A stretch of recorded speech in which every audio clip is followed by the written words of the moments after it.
నేను 5 ప్రిన్సిపల్స్ పెట్టాను. రాష్ట్ర రైతాంగం బాగుండాలి, వీళ్ళ జీవితాల్లో వెలుగు రావాలి, వ్యవసాయం గిట్టుబాటు కావాలి, వ్యవసాయం చేసిన రైతు నష్టపోకుండా ఉండడానికి 5 ప్రిన్సిపల్స్ పెట్టుకున్నాం. Water security. ఒకప్పుడు నేను ఏలూరు చూసేవాడిని, వెస్ట్ గోదావరి జిల్లా, భీమవరం ఆ పక్క డెల్టాకు పోతే ఎన్ని నీళ్లు కావాలని ఉంటాయి. మెట్ట ప్రాంతాలకు వస్తే పాతాళ గంగ మారిగా చాలా కిందికి నీళ్లు వెళ్ళిపోయే పరిస్థితి వచ్చింది. ఆ రోజు ఈ ప్రాంతంలో ఉచిత కరెంట్ ఇమ్మంటే ఆ రోజు లో వోల్టేజ్ ఉంటే పరిష్కారం చేశాం. ఈరోజు ఇక్కడ అందరి రైతాంగానికి విజ్ఞప్తి చేస్తున్నా, మీరంతా పామాయిల్ వేశారు. ఆ పామాయిల్ రావడానికి కారణం ఆ రోజు నందమూరి తారక రామారావు గారు మలేషియా నుంచి తీసుకొచ్చారు.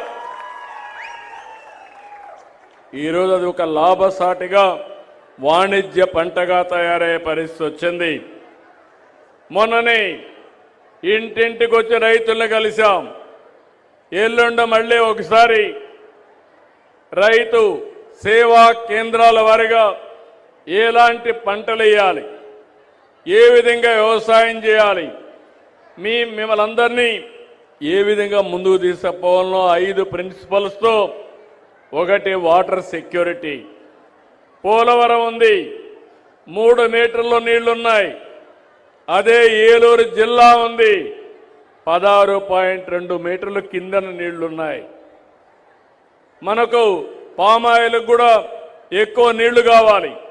అలాంటప్పుడు ఈ నీళ్లు కానీ మనం కానీ ఇది చేసుకోగలిగితే, పక్కనే గోదావరి ఉంది, రైట్ మెయిన్ కెనాల్ ఉంది, నీళ్లన్నీ విజయవాడకు పోతాయి.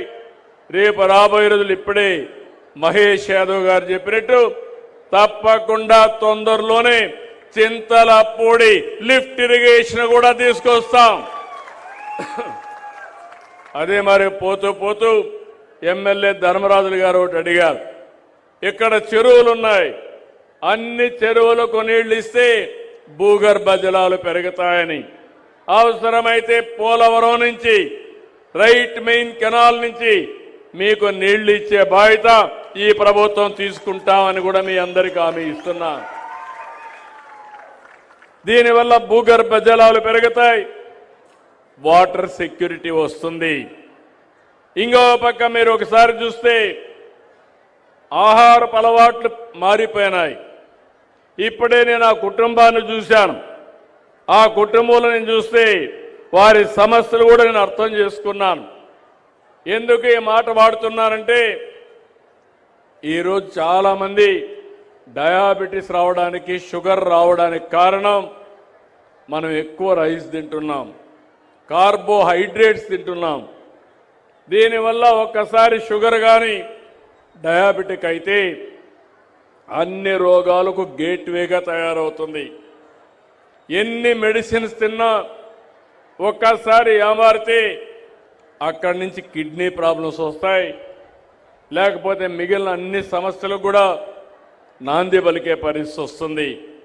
అందుకే ప్రపంచం మొత్తం ఆహారపు అలవాట్లు మారుతున్నాయి. రైస్ తినడం మానేశారు. కొంతమంది ప్రోటీన్ కోసం ఎగ్ కానీ, చికెన్ కానీ, ఫిష్ కానీ, అదే మరి కూరగాయలు, పళ్ళు ఎక్కువ తినే పరిస్థితికి వచ్చారు. మనం కూడా దీన్ని బేస్ చేసుకుని ఎక్కడికక్కడ డిమాండ్ ఆధారిత పరిశ్రమల ఆధార పంటలు పెట్టాలి. నేను ఇక్కడే ఒక మోడల్ చూశాను. ఒక అతను చాలా బాగా చేశాడు. 1 ఎకరా మధ్యలో వరి, చుట్టుపక్కల చేపల పెంపకం. దగ్గర 1 ఎకరాలో 2,30,000 రూపాయల ఆదాయం సంపాదిస్తున్నాడు. ఇలాంటి వినూత్నమైన కార్యక్రమాలు వస్తున్నాయి. నాటు కోళ్లు ఉన్నాయి.